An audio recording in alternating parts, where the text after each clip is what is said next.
Praise Lord, खुदा में सभी की सलामती हो। दोस्तों, आज हम बात करेंगे हिंदू वेद पुराण और इनके जो संस्कृति सभ्यता के जो किताबें हैं उनको हम आज बेनकाब करेंगे और उनका कड़वा सच आप लोगों को बताएंगे। हिंदू साहित्य की जो प्रक्रिया है उसके बारे में, उसका सच जो है कड़वा है वो आज आपको बताएंगे। तो चलिए, आज हम खासकर हम बात करेंगे जिस प्रकार से हिंदू साहित्य जो जिस प्रकार से लोग बताते हैं पूर्ण रूप से वह हमारे सामने सही साहित्य के तौर पे हमें बताया नहीं जाता। तो चलिए, आज मैं आप लोगों को बताना चाहता हूं, खासकर बताऊंगा मैं इस किताब से। जो ये किताब है, आप देख सकते हैं इस किताब को। ये किताब है गीता, और इस गीता में लगभग मैं आपको बताऊंगा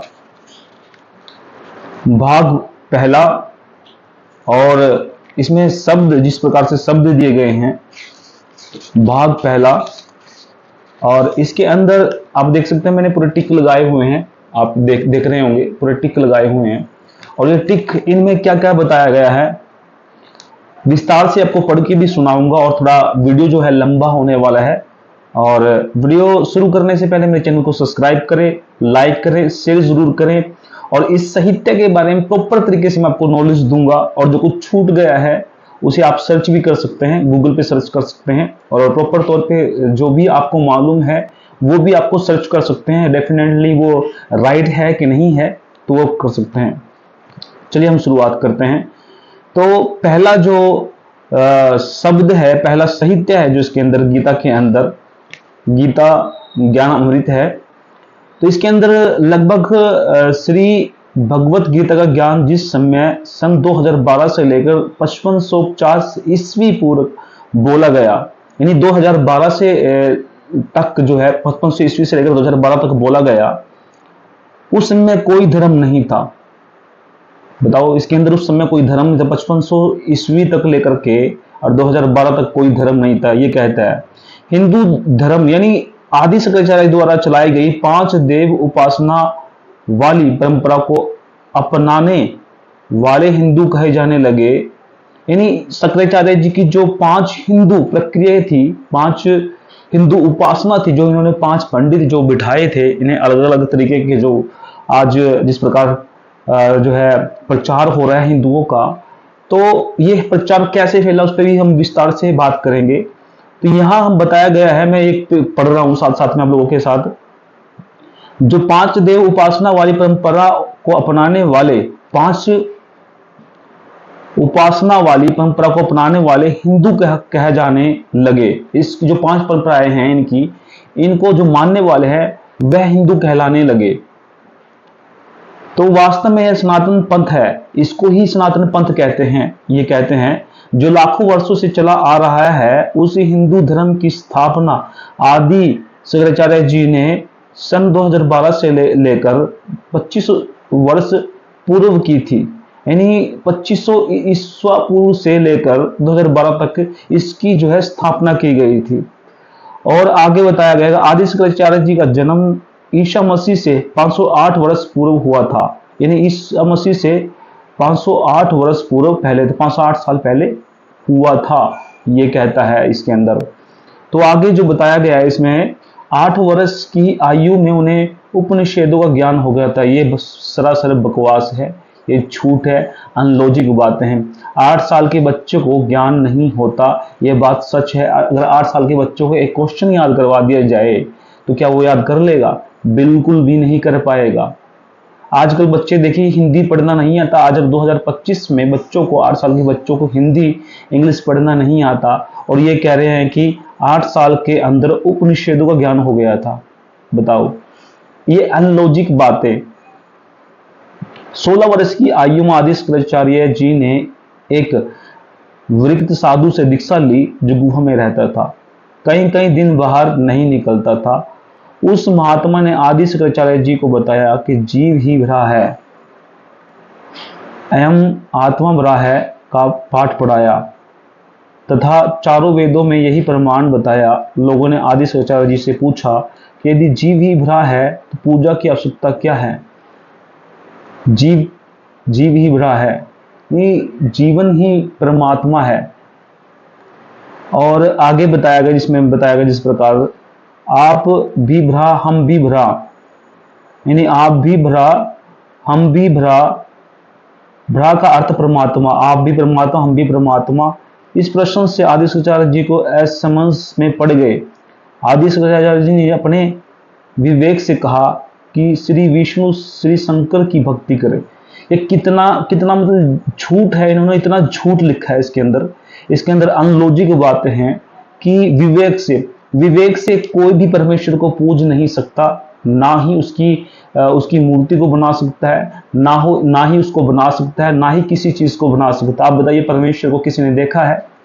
उसकी मूर्ति कदापि नहीं बना सकता, और ना ही हम उसके अपने विवेक से उसकी मूर्ति बनाकर पूज सकते हैं। परमेश्वर जो है सर्वव्यापी ही मानते हैं, वो आत्मा ये भी मानते हैं। लेकिन परमेश्वर ने, अगर हम बाइबल से हम पढ़ें, परमेश्वर ने उत्पत्ति में लिखा है, परमेश्वर जब सृष्टि को बनाया, सृष्टि को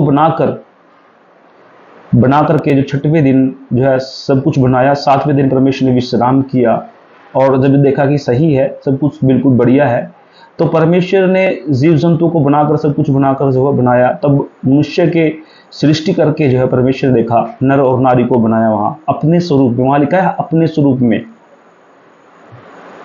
परमेश्वर ने मनुष्य को अपने स्वरूप में बनाया, ये बाइबल कहती है। और आगे ये कहते हैं कि विष्णु और शंकर की भक्ति करें। भैया ये सरासर कितना मतलब अंधभक्त, अंधविश्वास योग्य है कि अपने विवेक से, अपने बुद्धि से, अपने विवेक से कोई भी व्यक्ति परमेश्वर को पूज नहीं सकता, ना ही उसकी मूर्ति बना सकता है, ना ही उसको पूज सकता है। तो ये व्यक्ति जो है सरासर फ्रॉड था, और इस व्यक्ति ने बिल्कुल ही गलत तरीके से लिखी गई है। फिर 5 देवताओं की उपासना का विधान दृढ़ किया। इसने पांच जो है पंडित बिठाए, और उनकी क्या लिखा है कि इसमें आगे लिखा कि पहला श्री भरा जी, दूसरा विष्णु की, पहला भरा परमात्मा का, दूसरा विष्णु का, तीसरा शिव का, चौथा देवी का, पांचवा गणेश का। ये 5 जो बैठाए थे ने पंडित, ये 5 पंडितों को जो पूजने वाले हैं, वो सारे सनातनी कहते हैं, सनातन को मानने वाले हैं। सनातन का जो है कोई भी शब्द नहीं है, कोई भी प्रमाण नहीं है किसी प्रकार का। तो ये कैसे कह सकते हैं, इसके अंदर क्या परिमाण है कि इन्होंने शंकराचार्य जी ने 5 पंडित बिठाकर इसको पूजने वाले जो व्यक्ति हैं, वो मानने वाले जो व्यक्ति हैं, वो हिंदू हैं, वो सनातनी है। ये अनलॉजिक बातें। और आगे इसमें बताया गया कि जो 5 पंडित बिठाए, इष्ट रूप से तम गुण शंकर जी को ही माना। यह विद्वान आदि शंकराचार्य जी ने 20 वर्ष की आयु में बनाया, अर्थात 488 ईस्वी पूर्व हिंदू धर्म की स्थापना की थी। 488 ईस्वी पूर्व हिंदू धर्म की स्थापना की थी। उसके प्रचार के लिए भारतवर्ष में चारों दिशाओं में एक एक शंकर मठ की स्थापना की, एक शंकर के मठ की स्थापना की आदि शंकराचार्य जी ने। फिर गिरी साधु बनाए, जो पर्वतों से में रहने वाले जनता में अपने धर्म को दृढ़ करते थे। यानी इन्होंने अपना पंथ बनाने का, पंथ ये पंथ ही कहेंगे इसको, हिंदू पंथ को बढ़ाने का इन्होंने जो कार्य किया शंकराचार्य जी, पूरी दृष्टिकोण इसके अंदर भगवत गीता के अंदर लिखा हुआ है। इन्होंने 5 साधु बनाए, फिर गिरु साधु बनाए जो पहाड़ों के अंदर रहते थे, उनको बना करके, ताकि पूरे इंडिया को जो है अंधविश्वास में रखा जाए, अंधविश्वास में रख करके इनको अपने ही पंथ में जो है इनको गोवर्धन बनाया जाए। इनको ये चीज इनको बनाई गई। और आगे आज मैं मानता हूँ हर व्यक्ति जो है पढ़ा लिखा जो व्यक्ति है, वो आज इन अंधविश्वास के अंदर फालतू के जो ये है अंधवर बोलते हैं, जिससे ये बकवासबाजी जो है वो नहीं पड़ेगा। आगे लिखा गिरु साधु बनाए, जो पर्वतों में रहने वाली जनता में अपने धर्म को दृढ़ करते थे। पूरी साधु बनाए, जो गांव में जाकर अपने धर्म को बताकर क्रिया कराते थे। सन्यासी साधु बनाए, जो विरक्त रहकर जनता को प्रभावित करके अपने साधु लगाते थे। वान प्रशस्ति साधु बनाए, जो वन में रहते थे वाली जनता को अपना मत सुनाकर अपने साथ जोड़ते थे। वेदों ऋग्वेद, यजुर्वेद, सामवेद और अर्थवेद, ऋग्वेद, यजुर्वेद, सामवेद, अर्थवेद तथा गीता व पुराणों उपनिषदों का सत्य ज्ञान युक्त पुस्तक मानते थे। आज तक हिंदू धर्म के श्रद्धालु इन धार्मिक ग्रंथों को सत्य मानते हैं। इस प्रकार हिंदू धर्म की स्थापना ईसा से 488 ईसा पूर्व 2012 से 25 वर्ष पूर्व हुई थी। 8 शंकराचार्य ने 32 वर्ष की आयु में असाध्य रोग के कारण वह शरीर त्यागकर शंकर लोक में चले गए, क्योंकि वे शंकर जी के उपासक थे। उन्हीं लोक से इसी धर्म की स्थापना के लिए माने गए। उस समय बौद्ध धर्म तेजी से फैल रहा था। इसका मतलब है कि बौद्ध धर्म उस टाइम तेजी से फैल रहा था और बौद्ध धर्म को रोकने के लिए इन्होंने ऐसा किया। ये हिंदू धर्म से पहले बौद्ध धर्म था और बौद्ध धर्म को रोकने के लिए इन्होंने जो है ये धर्म का जो है पाखंड रचा, हिंदू धर्म का पाखंड रचा, ताकि बौद्ध धर्म को जो है रोक पाए। तो दोस्तों यहां इन्होंने ये नहीं बताया कि हमें मोक्ष कहां से मिलेगा, हमें जो है जीवन कहां से मिलेगा, हमें हमारे पापों से निजात कब मिलेगी, हमें पापों से जो है निजात लेने के लिए हमें किसके पास जाना पड़ेगा और किससे हमें जो है निजात मिलेगी, कौन है जो हमारे पापों के लिए जो है बलिदान होगा, कौन व्यक्ति है जो हमारे पापों को माफ कर सकता है, कौन व्यक्ति है जो हमारे पापों को हमारे शरीर से, हमारी आत्मा से अलग कर सकता है, ये बताने वाला कोई भी व्यक्ति इसके अंदर नहीं था। थोड़ा लंबा वीडियो होने वाला है। इस प्रकार हिंदू धर्म की स्थापना 488 ईस्वी से 2012 से लेकर 25 ईस्वी पूर्व हुई थी। आदि शंकराचार्य 32 उम्र की आयु के अंदर असाध्य रोग के कारण वो मर गए थे। 32 साल के अंदर ही मर गए थे। वो इतना पाप करने के बाद वो 32 साल के अंदर मर गए। और आगे बताया गया कि शंकराचार्य जो लोग चले गए वो उसके शंकर के पुजारी थे। उस समय बौद्ध धर्म तेजी से फैल रहा था, उसको उन्होंने भारत में फैलने से रोका। ये यहां लिखा, साफ लिखा है, उसको बौद्ध धर्म को इस भारत के अंदर से फैलने के लिए उसने रोका। यदि बौद्ध धर्म फैल जाता तो चीन देश की तरह भारतवंशी भी नास्तिक हो जाते। बताओ भाई, नास्तिक हो जाते। आगे कहते हैं ईसाई धर्म की स्थापना श्री ईसा मसीह जी से ईसाई धर्म की स्थापना हुई। ईसा जी की जब 33 वर्ष की आयु थी, उनको क्रॉस लिखना था। उनको क्रॉस पर कीले गाड़कर विरोधी धर्म गुरुओं ने गवर्नर व दबाव बनाकर मरवा दिया। आगे इसमें लिखा है कि ईसा जी को उसी प्रभु ने इंजील नामक ग्रंथ देकर उतारा था, जिसे गीता वेद का ज्ञान दिया था। बताओ कितना झूठ लिखा है इसके अंदर भाई। ईसा जी को उसी प्रभु ने इंजील नामक ग्रंथ देकर उतारा, जिसे गीता तथा वेदों का ज्ञान दिया था। प्रभु यीशु मसीह ने कहीं लिखा है, बाइबल के अंदर लिखा है कि उसने गीता पढ़ी थी? लिखा कभी? वो 2025 साल पहले, ये झूठ बोल रहे, 2500 साल पहले, 2500 साल पहले यीशु मसीह आए थे और उन्होंने जो है वो परमेश्वर पवित्र आत्मा के द्वारा जो है वह पवित्र आत्मा के द्वारा जो है इस दुनिया के अंदर आए थे। और वह पवित्र आत्मा जी के द्वारा जब इस दुनिया के अंदर आकर के उन्होंने पवित्र आत्मा के द्वारा जो अब आए थे, तो वह मनुष्य के रूप में यहाँ जो है उन्होंने डेरा डाला।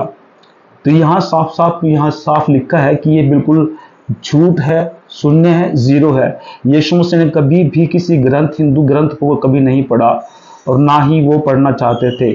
पुस्तक में भिन्न ज्ञान नहीं, क्योंकि आध्यात्मिक ज्ञान से पहले गीता वेदों में बताया जा चुका था।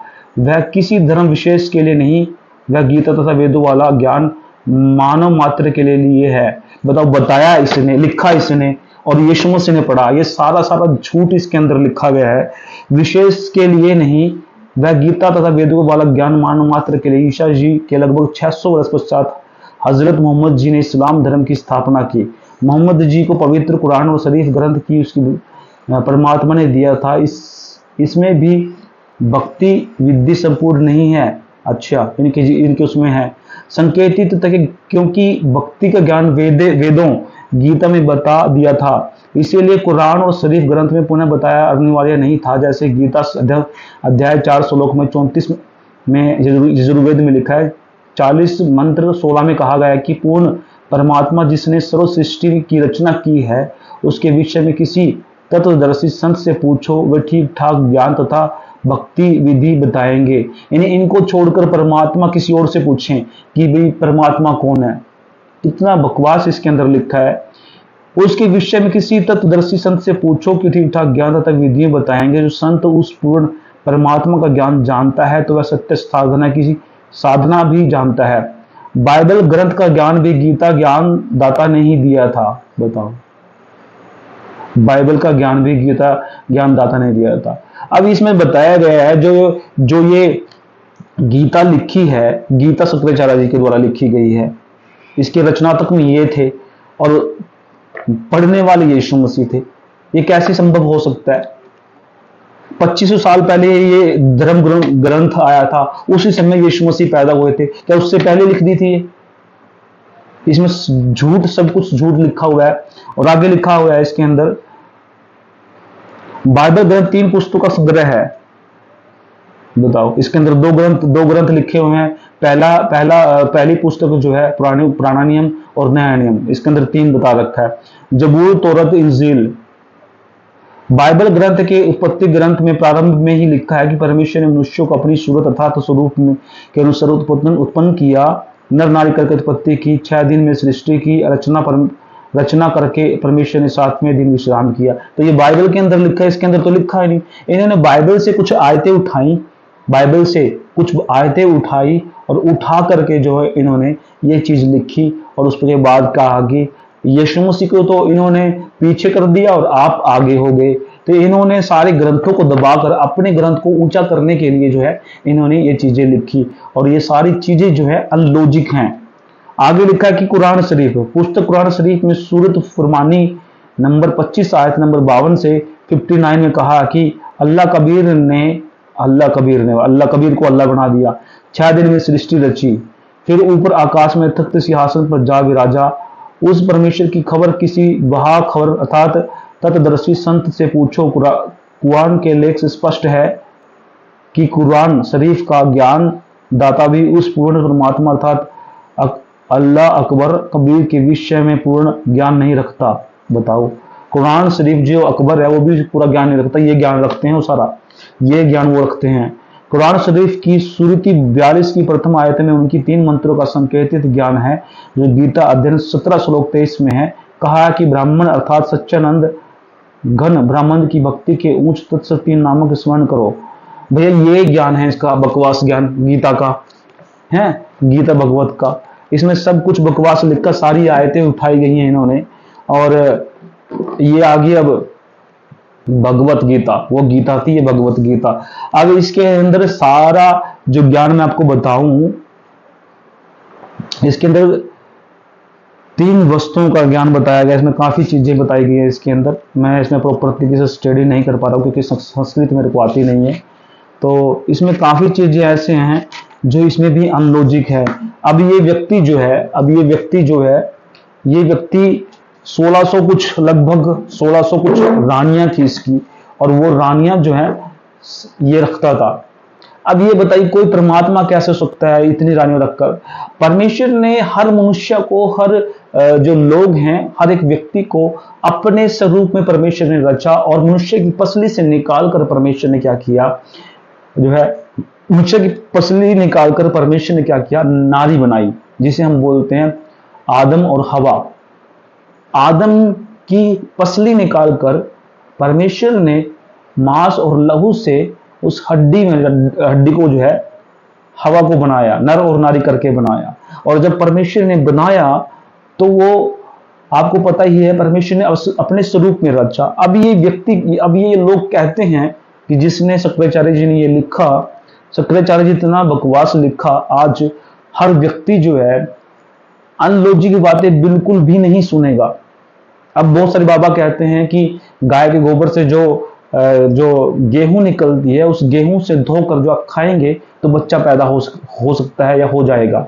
क्या हो सकता है ऐसा? ये अनलॉजिक बातें जो है हर व्यक्ति अगर बोलना चाहे तो नहीं बोल सकता। पहली बात तो साइंस इतनी आगे बढ़ चुकी है कि इन चीजों को का पर्दाफाश करने के लिए हर व्यक्ति को ज्ञान दे दिया, हर व्यक्ति को नॉलेज है।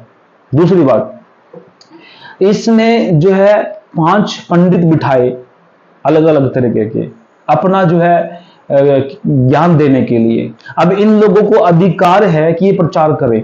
अब अगर हम पढ़ें जो है संविधान के अंदर आर्टिकल 25 और 21 के अंदर वहां हमें बताया गया कि हमारे जो मौलिक अधिकार है, भारत में जो संविधान जो लागू है, बाबा साहब अम्बेडकर ने लिखा, आर्टिकल 25 जो है, 25 के मध्य से मौलिक अधिकार हमें दिए गए हैं। हर व्यक्ति को अपने धर्म का प्रचार करने के लिए जो है मौलिक अधिकार मिला है। वह किसी भी धर्म को जो है अपना सकता है, विश्वास कर सकता है। यह मौलिक अधिकार आर्टिकल 25 जो है हमें देता है। और आर्टिकल 21 जो है हमें पूर्ण रूप से प्रचार करने का अधिकार देता है। और जब हम प्रचार करते हैं, वह अधिकार चौराहे हो, चाहे वो गली हो, चाहे नुक्कड़ हो, कहीं भी हम प्रचार कर सकते हैं। यह अधिकार जो है हमें आर्टिकल 25 और 21 से मिलता है।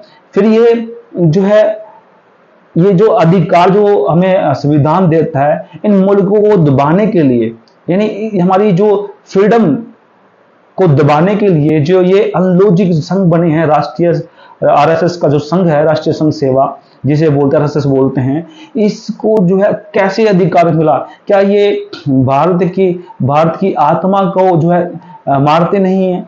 ये भारत के अनुच्छेदों को, या सरकार से ऊपर होकर, गवर्नमेंट से ऊपर होकर, भारत के संविधान से ऊपर होकर जो है ये इंडिया के क्रिश्चियनों को, मुसलमानों को और बहुत सारे जो है जो प्रचार करते हैं अपने धर्म का, उनको मारते हैं, पीटते हैं, कूटते हैं। क्या हमारा संविधान हमें अधिकार नहीं देता? चाहे वो हिंदू हो, मुसलमान हो, सिख हो, ईसाई हो, कोई भी क्यों ना व्यक्ति हो, हर एक को मौलिक अधिकार जो है आर्टिकल 25, 21 में हमें दिया गया है।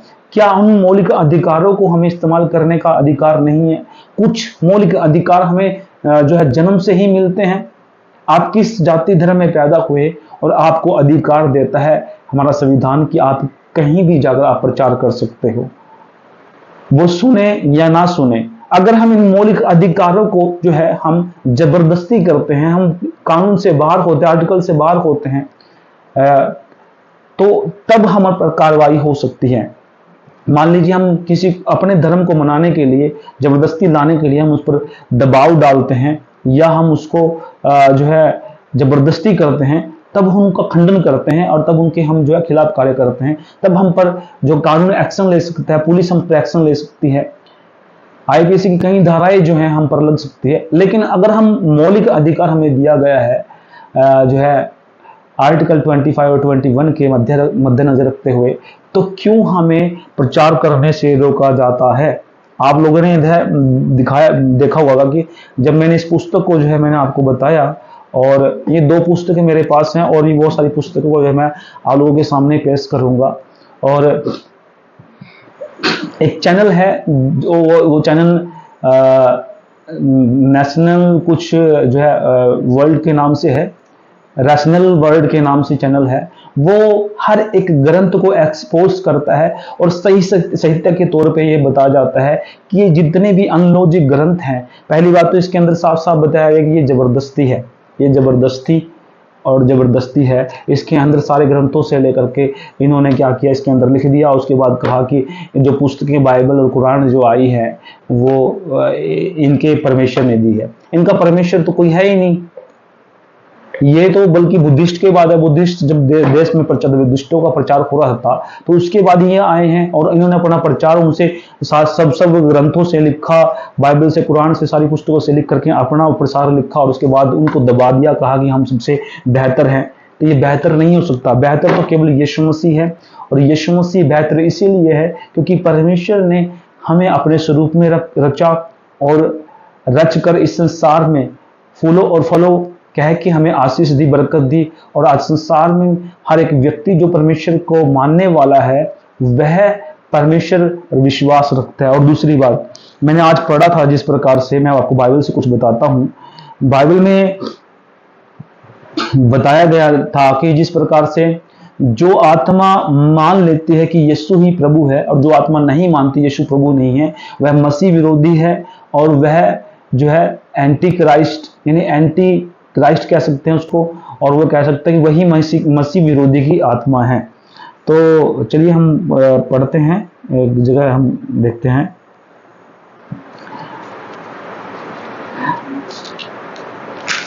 और बहुत सारी बातें जो हैं मैं आप लोगों को बताऊंगा, थोड़ी वीडियो मैंने पहले भी कह चुका हूँ, जो है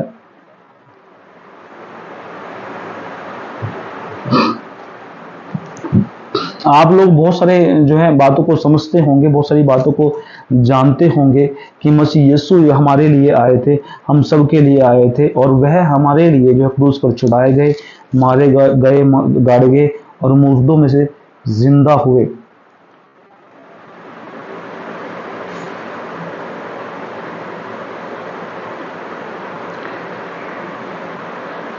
तो दोस्तों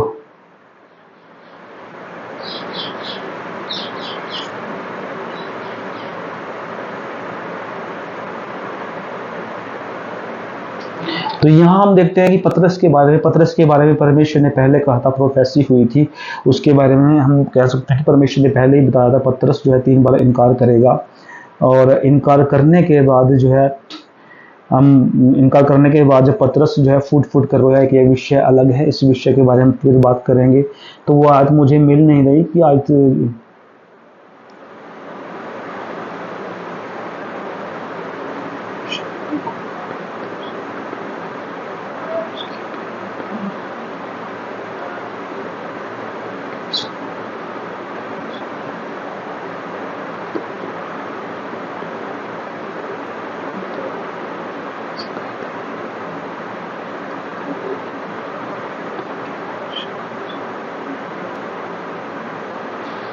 तो यहाँ बहुत सारी बातें जो है मैंने थोड़ा गैप ले लिया इस वीडियो के अंदर।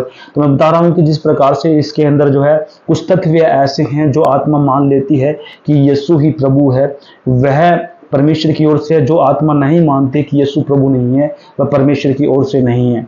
तो साफ साफ इसके अंदर जो बताया गया था दोस्तों, वो मैंने आप लोगों को बताया। और जो कुछ भी आपका विचार है, जो कमेंट है, जो आपके अंदर आप इसके अंदर डिस्क्रिप्शन पे डाल सकते हैं, और मैं आप लोगों को पूर्ण रूप से इस चीज़ की जानकारी दूंगा पढ़कर।